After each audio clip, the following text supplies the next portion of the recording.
Welcome to the video about parental controls for lab school iPads. You might be asking yourself, how do I have more control over my student's iPad? Well, if it's a junior high iPad, we already have a lot of parental controls on that iPad.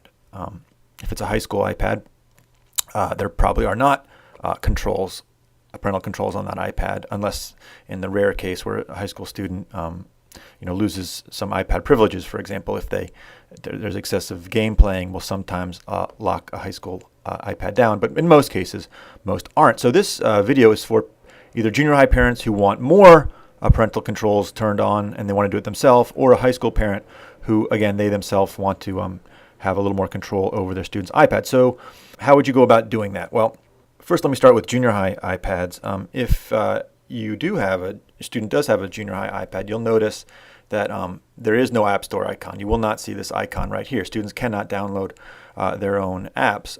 Same is true of the iTunes Store. You won't see that icon. We've already turned it off. So again, Lab School already has many parental controls already in place for the junior high iPads. Now, but there are some layers of security that you can add, and let's talk about how we do that.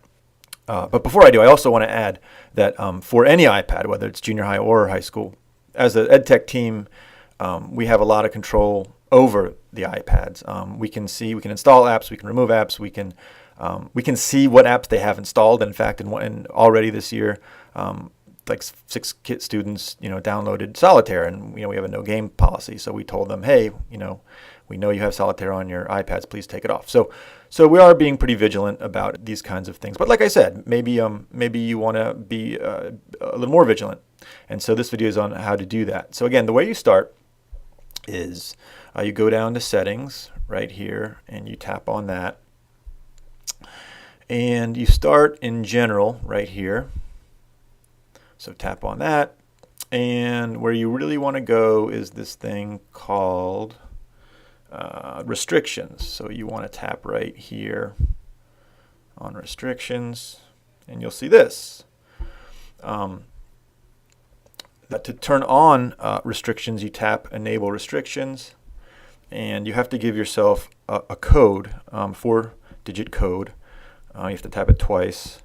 I do want to emphasize that this is not the passcode for the iPad, and what I mean by that is it's a different code from this code right here, right? If you turn the iPad on, your student knows this passcode, right? What they don't know is the passcode that you've just entered, which is the parental controls passcode. So that's what I'm going to type in right now. So just in your own mind, your iPad now has 2 codes, one that your student knows to turn it on, and one that you know to manage the iPad. So it's good to keep that straight. So here I am inside restrictions. And like I said, in the junior high, you'll already notice, I'm looking at these switches right here. You'll notice that we already have a lot of the controls on. For example, kids cannot install their own app, so that switch will be off. Kids cannot go to the iTunes Store, so that switch will be off. And I think that switch is off as well. So this should be about what a junior high iPad looks like. And let's say you want to put on more restrictions as a parent. Before I do that, I'll also mention that a high school iPad will probably look like this, again, because by default, we don't put any restrictions on them. So what if I want more restrictions? Well, let's see what the kind of restrictions you can do. If you think that you don't want your student to use their camera on their iPad, you can turn that off, right? You just flip that switch, and now it's off. Keep in mind as you turn these restrictions on that could have dramatic impacts at school. For example, if you turn the camera off, some students use the camera every day at school to take pictures of the whiteboard. So if you turn a restriction on, talk to your student and ask them if it would have an impact on them at school. And if so, then you might have to turn the camera back on every day before they go to school so that they can use it at school, and then off at home if they're not ready to have it on at home.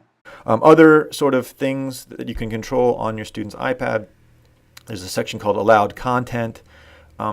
This is probably not, again, for junior high, this is probably not that relevant because they can't download movies, but maybe the kids find their way to work around things, so maybe you do want to do that. So you could tap that and change it from and remove R-rated movies. You could do that. Again, that would probably be more of a high school thing because junior high can't download movies. But, better too much security than not enough. So you can fiddle around with the allowable content.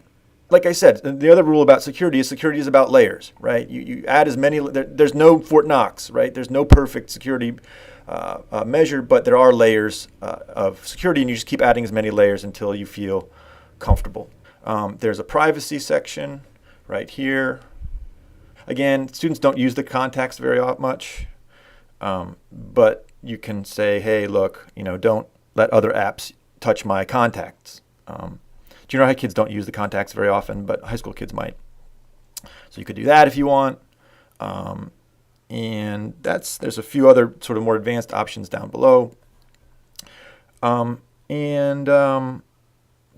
That's pretty much it. If you ever want to turn them off, notice this now becomes disable restrictions. You tap disabled restrictions, type the security code, and notice how everything is grayed out over here. So there are no, right, I've back to where I started, right? There are no restrictions on this iPad.